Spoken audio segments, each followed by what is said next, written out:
ഇന്ത്യയിലെ ഏറ്റവും വലിയ ഓപ്പൺ വാട്ടർ സിമ്മത്തോണായ കൊച്ചി സിമ്മത്തോൺ അൾട്ര 2026 ആലുവയിലെ പെരിയാർ നദിയിൽ നടന്നു. രാജ്യത്തിന്റെ വിവിധ ഭാഗങ്ങളിൽ നിന്നായി 948 പേരാണ് സിമ്മത്തോണിൽ പങ്കെടുത്തത്. സുരക്ഷ, പരിസ്ഥിതി സംരക്ഷണം, യുവപ്രതിഭകളെ കണ്ടെത്തൽ, ഇക്കോ ടൂറിസം പ്രോത്സാഹനം എന്നിവ ലക്ഷ്യമാക്കിയാണ് സ്വിമ്മത്തോൺ സംഘടിപ്പിച്ചത്. 2022 ആരംഭിച്ച സ്വിമ്മത്തോണിന്റെ 5ാം എഡിഷനാണ് ആലുവയിൽ നടന്നത്. പെരിയാറിന്റെ ഭംഗി കൊണ്ടും ജലത്തിന്റെ ശുദ്ധി കൊണ്ടും വളരെ പെട്ടെന്നായിരുന്നു മത്സരം ദേശീയ തലത്തിലേക്ക് ഉയർന്നത്.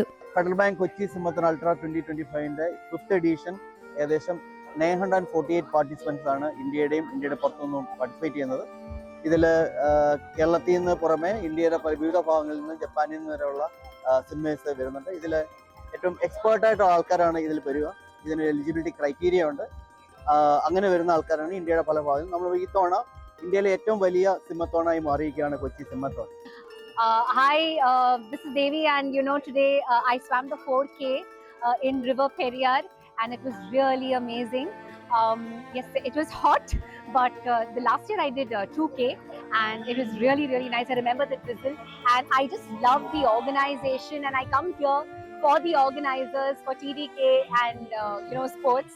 The Kochi Swimmathon is one of the best swimathons held in our country, and I think you guys should just come forward.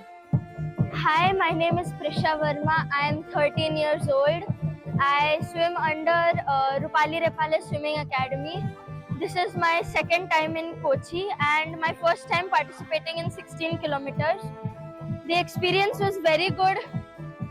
The water was nice. It felt good. It was I wouldn't say it was a smooth competition, but quite competitive, and I enjoyed the thrill and the swim very much. Very well organized event. Thank you for the organizers for organizing. Periyar നദിയിലെ ഒഴുക്ക്, ദൂരം, താപനില വ്യത്യാസങ്ങൾ എന്നിവ കണക്കിലെടുത്ത സുരക്ഷാ മാനദണ്ഡങ്ങളിലൂടെയായിരുന്നു മത്സരങ്ങൾ നടത്തിയത്. DTPC Ernakulam, Kerala tourism എന്നിവയുടെ സഹകരണത്തോടെ നടന്ന പരിപാടിക്ക് പെരിയാർ അഡ്വഞ്ചേഴ്സ് എന്ന ജനകീയ കൂട്ടായ്മ പിന്തുണ നൽകി.